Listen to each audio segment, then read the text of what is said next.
2600 ஆண்டுகளுக்கு முன்னாலே நமக்கு எழுத்து கண்டறியப்பட்டிருந்தாலும் இன்னும் ஏதோ ஒரு அகழ்வாய்வு 3000 ஆண்டாக இப்போ காலம் நமக்கு இங்கே உலகத்திலேயே இந்தியாவில் தான் இரும்பு பயன்பாடு முதல்ல வந்தது என்கின்ற ஒரு ஆதாரம் நமக்கு கிடைத்தது போல, அடுத்தது வேறு ஏதோ ஒரு அகழ்வாய்வில் வேறு ஏதோ ஒரு ஆதாரம் தமிழ் எழுத்தினுடைய காலத்தை 3000 கூட கொண்டு போகும். பிராமி எழுத்துக்களை பற்றி தன்னுடைய ஆயுள்காலம் முழுவதும் ஆராய்ந்து ஒரு மிக முக்கியமான நூலை எழுதிய ஐராவத மகாதேவர் அவர் என்ன பண்ணார்னா, அந்த பிராமி எழுத்துடைய காலம் கிமு 3ஆம் நூற்றாண்டுக்கும் 1ஆம் நூற்றாண்டுக்கும் இடையில அப்படின்னு ஒரு ஃபிக்ஸ் பண்ணிட்டார். அவர் தான் அந்த பிராமி எழுத்துக்களெல்லாம் தொகுத்து தமிழுடைய ஒரு தொன்மைக்கு முதல்ல ஒரு அடித்தளமிட்டவர். ஆனால் என்ன பண்ணார்னா, அந்த 2300 அதாவது கிமு 3ஆம் நூற்றாண்டு. ஏன் கிமு 3ஆம் நூற்றாண்டு? அது அசோகருடைய பிராமி வந்த காலம். அசோகனுடைய பிராமிக்கு வந்ததுக்கு பிறகுதான் தமிழில் பிராமி எழுத்து, அதை பார்த்து தான் தமிழில் எழுத்து வந்தது என்று அவர் ஒரு அசைக்க முடியாத நம்பிக்கை வைத்திருந்தார். அறிவியல் உண்மை கிடையாது, அது நம்பிக்கை, அவருடைய நம்பிக்கை. ஆனால் அவர் உயிரோடு இருக்கும் போதே பொருந்தல்ல நடத்தப்பட்ட அகழ்வாய்வில் ஒரு நெல் இருந்த ஜார் கிடைச்சிது. அந்த நெல்லை இங்கேருந்து அமெரிக்காவுக்கு அனுப்பி அந்த அறிவியல் ஆய்வின்படி அவருடைய காலத்தை கணித்தார்கள். ஒரு இடத்துக்கு 2-3 இடமா அதை கண்டறிந்த தொல்லியல் அறிஞர் ராஜன் அதை 2-3 இடத்துக்கு அனுப்பிச்சார். அனுப்பிச்சு அதனுடைய காலத்தை கணித்தார்கள். அது காலத்தை கணிக்கும் போது கிட்டத்தட்ட ஒரு 5ஆம் நூற்றாண்டு 6ஆம் நூற்றாண்டுக்கு இடையில் அப்படி போச்சு அதனுடைய பீரியட், அந்த நெல்மணியோடைய பீரியட். அது கரிம இதில் அவங்க ரொம்ப கார்பன் டேட்டிங் மெத்தடில் ரொம்ப சிறப்பாக அதை துல்லியமாக இன்றைக்கு கணிக்கிற அறிவியல் சோதனை முறைகள் இருக்கின்றன. அதில் முக்கியமாக என்ன இது இருக்குன்னா, அதோட சிறப்பு என்னென்னா, அந்த ஜாடி மேலே தமிழில் எழுத்து எழுதப்பட்டிருக்கிறது. அந்த ஜாடிக்குள்ளே நெல் இருக்குது, நெல்லோட காலத்தை கண்டுபிடிச்சாச்சு. அந்த ஜாடியோட காலம் அது மண்ணால் ஆன ஜாடி, அந்த ஜாடி மேலே எழுத்து இருக்குது. அப்போது நெல் உள்ளார இருக்குன்னா அதோடைய காலத்துக்கு முன்னே இருக்கணும், அல்லது அந்த காலத்தை சேர்ந்ததாக தான் அந்த எழுத்து இருக்க முடியும். அதுக்கு பின்னால் போய் யாரும் எழுதியிருக்க முடியாது. எனவே அந்த எழுத்தினுடைய காலம் இதுதான் அப்படின்னு அவர் கண்டறிந்து சொன்னார். ஆனால் ஐராவத மகாதேவன் ஒத்துக்க மாட்டேன்ட்டார். நான் அவரை ஒரு கூட்டத்தில் சந்திக்கும் போது கேட்டேன், என்ன நீங்கள் இந்த மாதிரி சொல்கிறீங்களே, ஏன் இதை ஒத்துக்க மாட்டேங்கிறீங்க அப்படின்னு சொல்லி கேட்டேன். இல்லை இது இன்னும் நிறையா நமக்கு எவிடன்சஸ் வேணும், சும்மா ஒன்று தான் வந்திருக்கு, இன்னும் நிறையா வேணும் அப்படின்னாரு. ஒன்று வந்தாலும் அது அறிவியல் பூர்வமாக வந்த எவிடன்ஸுங்கும் போது நீங்கள் ஏற்றுக்கலாமே அப்படின்னு சொன்னேன். இல்லை எனக்கு 3ஆம் நூற்றாண்டு தான், மற்றவங்க யார் என்ன சொன்னாலும் எனக்கு அதை பற்றி கவலை இல்லை என்று சொல்லிவிட்டார். அப்போது தமிழில் இருந்த இந்த எழுத்துக்களை ஆராய்ந்து சொன்னவர். இன்னும் சொல்ல போனால் சிந்துவெளி குறியீடுகளை படித்ததில் அஸ்கோபர் போல ஐராவத மகாதேவன் முக்கியமானவர். அவர் தான் இந்த முருகன் காவடி என்கிற குறியீடுகள்லாம் படித்து அதை பற்றி ஒரு விரிவான ஆய்வு நூலை எழுதியிருக்கிறார். அப்படியான ஒரு ஆய்வியல் மனோபாவம் கொண்ட ஒரு அறிஞர் அவர். ஆனாலும் கூட தமிழ் இன்னும் தொன்மையானதுன்னு சொல்கிறது அவர் ஏற்றுக்க முடியல, அது பதற்றம் அடைந்தார். இப்படிதான் எனக்கு அம்பேத்கர் சொன்ன ஒன்று ஞாபகம் வந்தது. அதாவது அறிவு சுயநலத்தோடு முரண்படும் போது அறிவு தோற்று போய்விடும் என்றார். ஒரு பெரிய அறிவாளியாக இருக்கலாம், ஆனால் அந்த அறிவாளி அவர்கிட்ட இருக்கிற அந்த அறிவாற்றல் தோற்று போய்விடும், அது செயல்படாமல் போய்விடும். எப்போன்னா அது அவருடைய சுயநலத்தோடு முரண்படுகிற போது அறிவு தோற்று போய்விடும். சுயநலம் தோற்று போவதில்லை, அறிவு தோற்று போய்விடுது. இன்றைக்கு பல தீர்ப்புகளை பார்க்கும்போது அம்பேத்கர் திரும்ப திரும்ப அவர் சொன்னது எவ்வளோ பெரிய உண்மை என்பதை நாம் பார்க்கிறோம். அவ்வளோ பெரிய நீதிபதிகள் இடபிள்யூஎஸ் எக்கனாமிக்கலி வீக்கர் செக்ஷனுக்கு 10% இடஒதுக்கீடு கொடுக்க வேண்டும் என்று நீதிபதிகள் தீர்ப்பு சொன்னாங்க. அரசியல் சாசன அமர்வு அதனுடைய ஆதாரங்கள்லாம் சொல்லப்பட்டு எல்லாம் முன்வைச்சாங்க. ஆனால் எல்லாத்தையும் தள்ளிட்டு எல்லாம் 10% கொடுக்கலாம் என்று முடிவு சொன்னார். அங்கே சட்டத்துக்கான ஆதாரங்கள் எல்லாம் தோற்று போனதை நாம் பார்த்தோம். சுயநலத்தோடு முரண்படும் போது அறிவு தோற்று போய்விடும். அந்த ஒரு நிலையை நான் ஐராவத மகாதேவன் அவரிடத்திலும் பார்த்தேன். ஆனால் இன்னைக்கு அதுக்கு பிறகு பல ஆதாரங்கள், பல சான்றுகள் நமக்கு வந்து விட்டது. கீழடி மாதிரியான இடத்துல அன்னைக்கு ராஜன் அவர்களை யாருமே கண்டுக்கவே இல்லை. நான் புதுச்சேரியில் 2010ஆம் ஆண்டு அதுக்காக ஒரு பெரிய ஒரு அரங்கை கொட்டி எல்லாரையும் பல அறிஞர்களை எல்லாம் வரவழைத்து அவருடைய கண்டுபிடிப்பை பற்றி பெருசாக ஒரு மீட்டிங் எல்லாம் நடத்தி, அப்போ நான் கொண்டு வந்த மணற்கேணிங்கிற பத்திரிகையில் ஒரு சிறப்பு இதழை கொண்டு வந்து அதெல்லாம் எடுத்துட்டு பலதை போனோம். அப்போ திலீப் சக்கரவர்த்தி என்கின்ற ஒரு தொல்லியல் அறிஞர் அவர் புதுச்சேரி பல்கலைக்கழகத்துக்கு வந்தார். அவரிடத்துல நான் போய் பேட்டி எடுத்தேன்.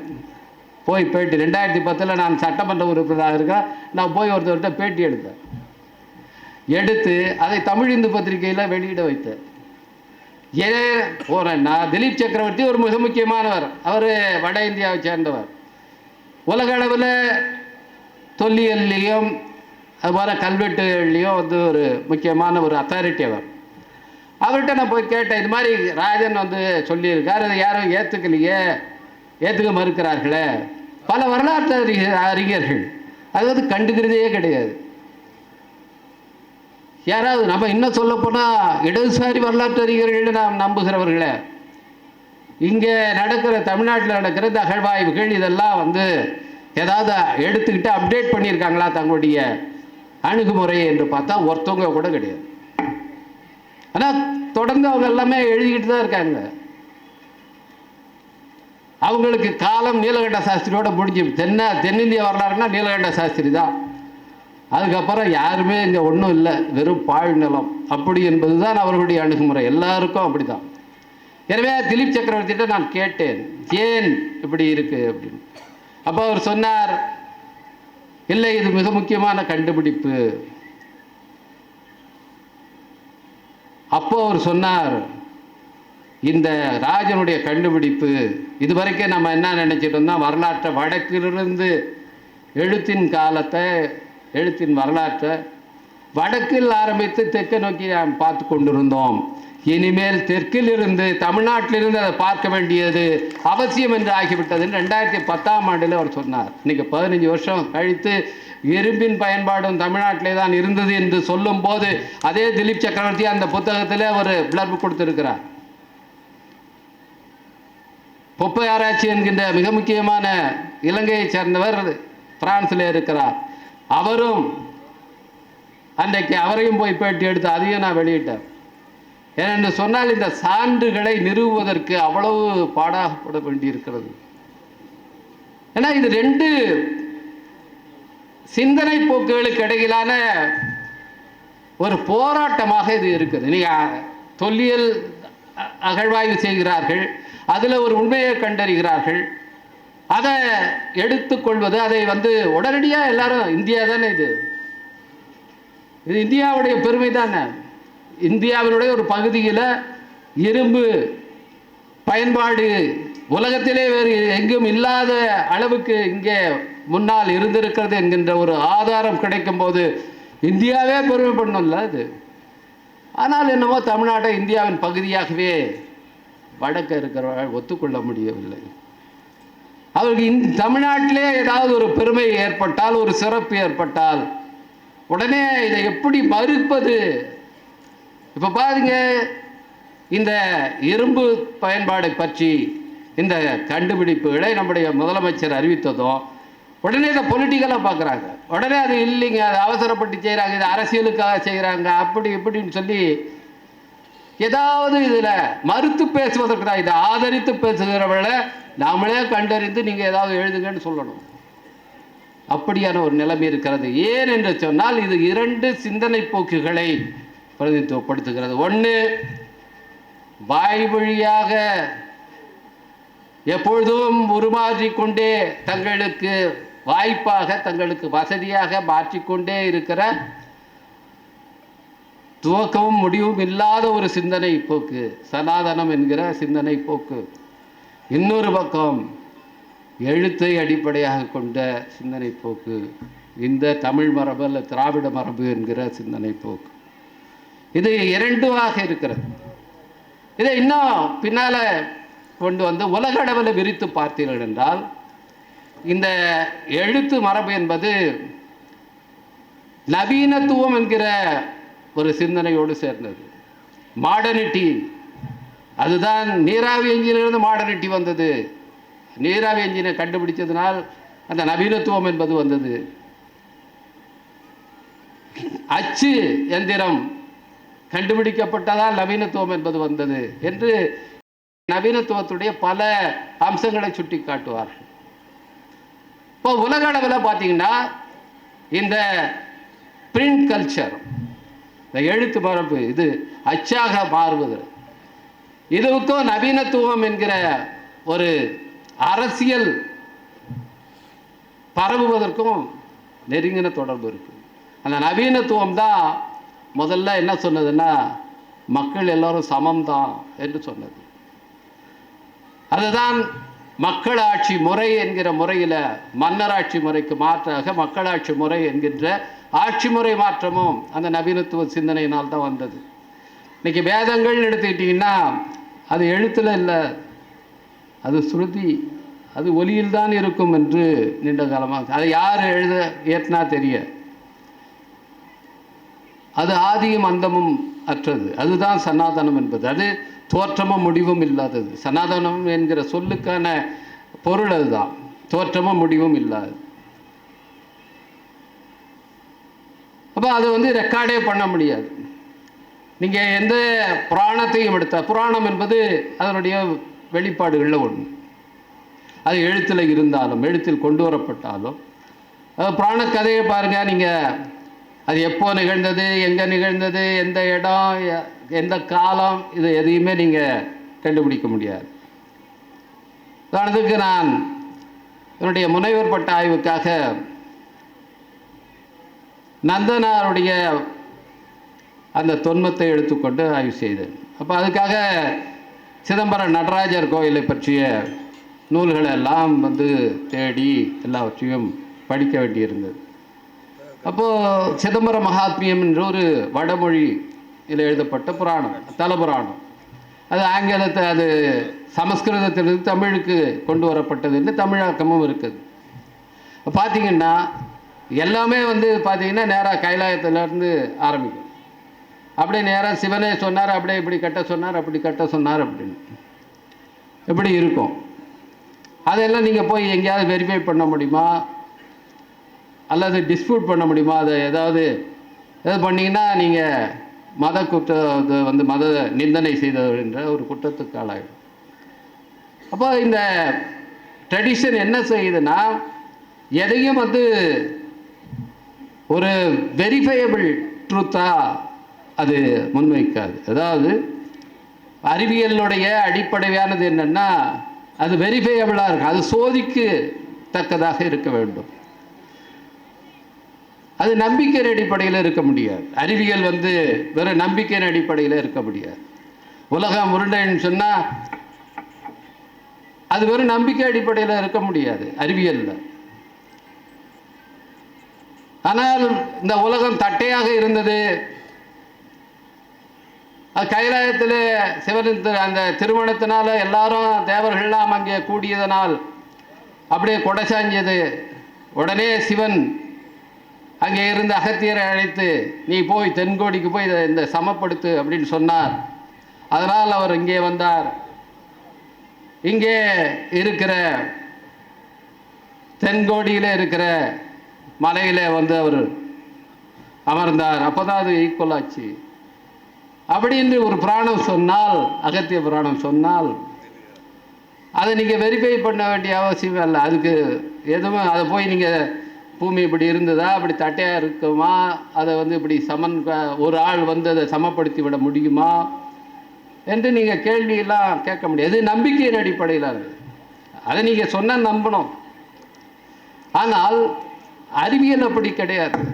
அறிவியலில் எதையும் நீங்கள் நான் சொன்னால் நம்புன்னு ஒரு சயின்ஸ் டீச்சர் ஏதாவது சொன்னார்னா அவர் நிச்சயமாக சயின்ஸ் டீச்சர் இருக்க முடியாது. ஒரு ஸ்டூடெண்ட்டுகிட்ட போய் நான் சொல்கிறேன் இதை நம்பு அப்படின்னு சொன்னார், அவர் நிச்சயமாக அறிவியல் ஆசிரியராக இருக்க முடியாது. எனவே அறிவியல் எப்பயுமே வெரிஃபையபிள் ட்ரூத்தை தான் நம்பி இருக்கு. ஆனால் புராணங்கள் எப்பொழுதும் வெரிஃபை பண்ண முடியாத மித்தை நம்பி இருக்கிறது. இது அன்வெரிஃபைபிள் மித், இது வெரிஃபையபிள் ட்ரூத். இப்போ இந்த ஓரல் ட்ரெடிஷன் என்பது பெரும்பகுதி நம்பிக்கை சார்ந்ததாக இருக்கிறது. இந்த எழுத்து மரபு எப்பொழுதும் ஆதாரங்களின் அடிப்படையாக இருக்கிறது. ஒரு எழுத்தில் ஒன்றை வச்சிங்கன்னா அதுக்கு நீங்கள் ஆதாரங்களை சொல்ல வேண்டும். ஏதோ ஒரு சினிமாவில், பழைய சினிமாவில் சொல்ல பேப்பர்லேயே போட்டிருக்கியா அப்படிம்பா. இப்போ பேப்பர்லேயே போட்டிருக்குன்னா அச்சில் வந்திருக்குன்னா அது உண்மையாக இருக்கும். அச்சு என்பது ஆதாரபூர்வமானது என்கிற ஒரு நம்பிக்கை இருக்குது. அப்போ அச்சிலேயே இல்லைன்னா நீங்கள் மாற்றிக்கிட்டே இருக்கலாம். அதை எவ்வளவு தூரம் வேணாலும் மாற்றலாம், எத்தனை பேர் வேணாலும் அதுக்குள்ளார சேர்த்து சேர்த்து இதுதான் அது அப்படின்னு சொல்லலாம். ஆனால் அச்சில் வந்துவிட்டால், எழுத்தில் வந்துவிட்டால் அப்படி நீங்கள் மாற்ற முடியாது. பழைய பிரதி ஒன்று உங்களுக்கு கிடைச்சிடும். புதுமை பித்தன் கதைகளில் அப்படி தான் அப்பப்போ வந்துக்கிட்டே இருக்கும். பழைய பிரதிகள் வரும், அப்புறம் அதை ரீப்ரிண்டில் சரி பண்ணுவாங்க. பாரதியார் கவிதைகள் அப்படி நிறையா சரி பண்ண செய்யப்பட்டது. இப்படி அச்சில் வந்தால் எப்போயாவது திடீர்னு ஒரு வேற பிரதி ஒன்று கிடைக்கும். எழுத்தில் வந்துவிட்டால் வேற ஒரு பிரதி கிடைக்கும். அப்போ நீங்கள் அதை உங்கள் இஷ்டம் போல மாற்ற முடியாது. இப்போது இந்த இரண்டு விஷயங்கள், அப்போ அச்சின் வந்தால் கொஞ்சம் அறிவியல் சார்பாடு நீங்கள் இருந்தாகணும், உண்மைக்கு நெருக்கமாக இருந்தாக வேண்டும். ஒரு அத்தன்டிசிட்டி என்பது அவசியமாக. ஆனால் இல்லை என்றால் அதை நீங்கள் எப்போ வேணாலும் மாற்றிட்டே இருக்கலாம், எப்படி வேண்டுமானாலும் சொல்லலாம். ஒவ்வொரு தருணத்துக்கு தருணம் அதை மாற்றலாம். அதுதான் நிரந்தரமானது. ஆனால் உண்மையில் அதுதான் நிரந்தரம் இல்லாதது. எது நிரந்தரமானது, தோற்றமும் முடிவும் இல்லாததுன்னு சொல்லப்படுகிறதோ அதுதான் நிரந்தரமற்றது, மாறிக்கொண்டே இருக்கிறது. எது அச்சில் வருகிறதோ, எழுத்தில் வருகிறதோ அது மாறாததாக, மாற்ற முடியாததாக ஆகிறது. இப்போ நாம் இந்த ரிட்டர்ன் கல்ச்சர், இதை நாம் ஒரு நவீனத்துவத்தினுடைய அந்த அரசியலோடு அதனுடைய பண்பாட்டோடு இணைத்து பார்த்தோமானால் இந்த ஓரல் என்பது அதற்கு முந்தைய ஒரு ஃபியூடல் என்ற நிலமானிய சிந்தனை போக்கு, அதோடைய ஒரு அங்கமாக நாம் அதை பார்க்கலாம். இப்போ தமிழில் இந்த டிரான்ஸ்ஃபார்மேஷன் ஒன்று நடந்தது. இந்த ஓரல்லிருந்து அடுத்த இதுக்கு வர்றாங்க. இதை பற்றி சங்க இலக்கியங்களை பற்றிய ஒரு கான்ட்ரோவர்ஷியலான ஒரு சர்ச்சைக்குரிய ஒரு நூலை எழுதியவர் ஹெர்மன் டீக்கன் என்பவர். அவர் பாணர் மரபுக்கும் புலவர் மரபுக்கும் என்ன தொடர்பு என்பதை அவர் பார்த்திருக்கிறார். பாணர்களாக இருந்தவர்கள் ஸ்பான்டேனியஸாக, தன்னெழுச்சியாக பாடல்களை சொல்லக்கூடியவர்கள் பாணர் மரபு. புலவர்கள் அவர்கள் எழுதுகிறார். பாடல்கள் சொன்னதை புலவர்கள் எழுதினார்கள். அகநானூரில் பல பாடல்களை அவர் எடுத்து காட்டுகிறார். எப்படி இது நேரடியாக பாணர் சொன்ன, நேரடியாக பாடியது அல்ல, இதுக்கு பிறகு இது எழுதப்பட்டது அப்படின்னு சொல்லி என்ன பண்ணுறாருன்னா, இந்த சங்க இலக்கியத்துடைய பெரும்பகுதி பின்னால் எழுதப்பட்டது, அதனுடைய காலத்தை முன்னால் சொல்ல முடியாதுன்னு அவர் ஒரு முடிவுக்கு வருகிறார். ஆனால் இந்த பாணர் மரபுக்கும் புலவர் மரபுக்கும் இடையிலான ஒரு மாற்றம், புலவர் இருக்கும்போது பாணர்களும் இருக்கிறார்கள், ஆனால் அந்த மாற்றம் நடக்கிறது. இதை நாம் திருக்குறளில் பார்க்குறோம். கேள்வி என்கிற ஒரு அதிகாரத்தையே வள்ளுவர் சொல்கிறார். செல்வத்துள் செல்வம் செவி செல்வம் அப்படின்னு ஒரு 10 குறள் கேள்வி ஞானம் எப்படி முக்கியமானது, கேட்டல் நன்று. ஏன் இதை சொல்ல வேண்டி இருக்கிறது? அந்த காலத்தில் சில சிந்தனைகளை சொல்கிறார்கள். எல்லோரும் அந்த சிந்தனைகளை படிக்கிறவர்களாக இல்லை. ஏன்னா ரொம்ப பின்னால் பார்க்குறோம். 20ஆம் நூற்றாண்டு முற்பகுதி வரைக்கும் ஓலைச்சுவடிகளை தேடி அலைகிறது எவ்வளோ பெரிய சாகசமாக இருந்தது என்பதை உவேசாவுடைய சரித்திரத்தில் பார்க்கலாம். அவர் எழுதுகிறார், ஒரு ஓலைச்சுவடிக்காக எங்கெங்கெல்லாம் போன வண்டி கட்டிட்டுன்னு சொல்லி. ஏனென்றால் அப்போ அச்சு இங்கே வரல, பிரதிகள் கிடையாது. ஒரு சுவடி ஒருத்தவட்ட இருக்கும். சிவக சிந்தாமணி சுவடி எவ்வளோ தூரம் அலைஞ்சு தெரிஞ்ச இந்த சுவடியை அவர் கண்டுபிடிக்கிறார். ஒரு சிலப்பதிகார சுவடி. எனவே அது பரவலாக்கவில்லை. அதனால் என்ன சொல்கிறாங்கன்னா, எழுதுகிறவர்கள் அவர்கள் சொல்கிறார், நான் எழுதுறதை கேட்ட அறிவாளிகள் அறிஞர்கள் சொல்வதை கேட்டு நீங்கள் பயன்பெறுங்கள், சிந்தனையை உங்களுடைய சிந்தனையை வளர்த்துக் கொள்ளுங்கள். கேள்வி எங்கும் போது காதால் கேட்பது, இன்னொன்று கேட்டு கேள்வி எழுப்புவது. கேள்வி எழுப்புகள், அதனுடைய விடையை அறிந்து கொள்ளுங்கள் என்று வள்ளுவர் திரும்ப திரும்ப சொல்ல வேண்டியிருக்கிறது. இந்த கேள்வி ஞானத்தினுடைய கேட்டலின் சிறப்பை பற்றி அவர் சொல்கிறார். இது ஒரு டிரான்ஸ்ஃபார்மேட்டிவ் பீரியட். ஆனால் இன்றைக்கு நாம் ஒரு மிகப்பெரிய ஒரு சிக்கலான இடத்துக்கு வந்திருக்கிறோம். இன்றைக்கி என்ன பார்க்குறோம், நம்முடைய நவீன தொழில்நுட்பம் புத்தகங்களை இல்லாமல் ஆக்கி கொண்டு இருக்கிறது. இன்றைக்கி புத்தக திருவிழாக்களில் அதிகமாக புத்தகங்கள் விற்பனையாகவில்லை. பதிப்பாளர் குறைந்து கொண்டே போகிறார்கள். அதனால் எழுத்தாளர்களும் குறைந்து கொண்டே போகிறார்கள். அச்சில் வச்சா ஒன்றும் அது மக்கள்கிட்ட போவதே இல்லை. இடைக்காலத்துலலாம் பார்த்தீங்கன்னா ஒரு புத்தகம் அச்சிட்டா 1000 பிரதி நீங்கள் கண்டிப்பாக அச்சிட்டாகணும், ட்ரெடில் ப்ரெஸ் இருக்கும் போது, பிரிண்டிங் ப்ரெஸ்ஸில். ஆனால் இன்றைக்கி பிரிண்ட் ஆன் டிமாண்ட், ஒரு காப்பி கூட அச்சிட்டுக்கலாம். நீங்கள் ஒரே ஒரு புத்தகத்தை ஒரு காப்பி மட்டும் நீங்கள் அச்சிட்டு எடுத்துக்கொள்ளலாம். 5 காப்பி வேணுமா எடுத்துக்கலாம், 10 காப்பி வேணுமா பிரிண்ட் பண்ணிக்கலாம். இது ஒரு வசதியாக இருக்கிறது என்றாலும் இன்னொரு பக்கம் என்ன ஆகுதுன்னா, இந்த நூல் பரவலாக்கத்தை இது பெரிய அளவில் தடுக்குது. இன்னைக்கு எந்த புத்தகமும் 1000 பிரதி அச்சிடப்படுவதே இல்லை ஒரே சமயத்தில்.